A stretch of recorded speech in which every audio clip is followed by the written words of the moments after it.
काय ग, कोण येणार आहे का? नाही, कुणी नाही, असंच. यांचा काय फोन बी आला का? कधी येणार? आई, तू ना मला घालवायलाच बघते. माहेरला येऊन 4 दिवस बी नाही झाले. अगं तसं नाही, माहेरवासींनी आपलं पाहुण्यासारखं राहावं. तिकडची रीतभात जरा नीट समजले नाही म्हणून जरा काळजी लागते. तुझं आपलं काहीतरीच. बरं बाई, राहिलं हे बघ,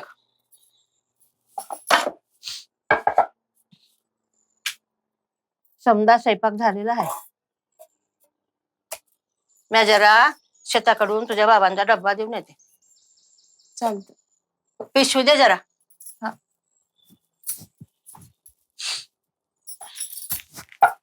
बरं, टाकायचे. जरा लक्ष दे भाकरीकडे, विस्तू चालू आहे. हा हा, नीट जा.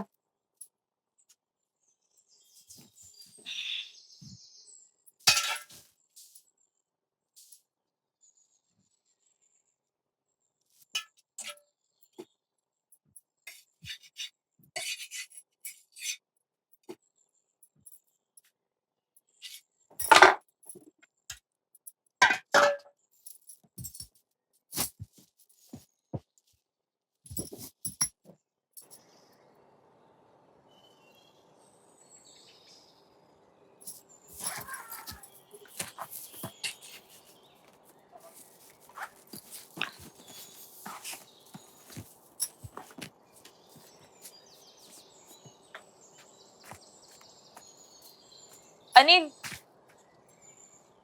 अगं अर्चना, तू कधी आलीस? 4 दिवस झाले. कसं आहेस तू? अजून तरी बरं आहे. ते काय आले दिवस ढकलायचे, दुसरं काय. असं का बोलतोय परक्यासारखं? अर्चना, आता आपलं आणि परक यातला फरकच नाही कळत. बरं ते जाऊ दे, तू बरी आहेस ना? बरीच म्हणावं लागेल. अगं म्हणजे सासरचं सगळं ठीक आहे ना? ठीक आहे, सगळं. म्हणजे तू सुखात आहेस ना? तू जसा आहेस ना तशीच मी.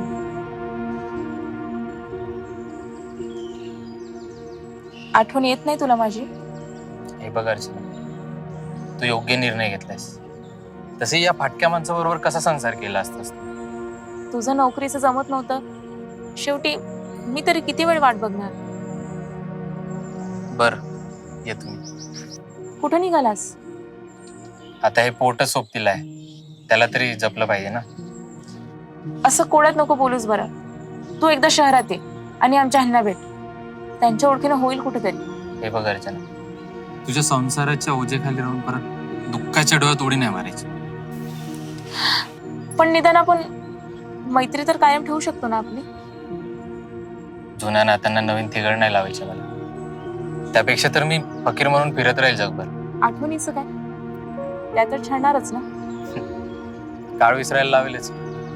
आधी नाही काय फाटलेल्या काळजाला टाके घातले.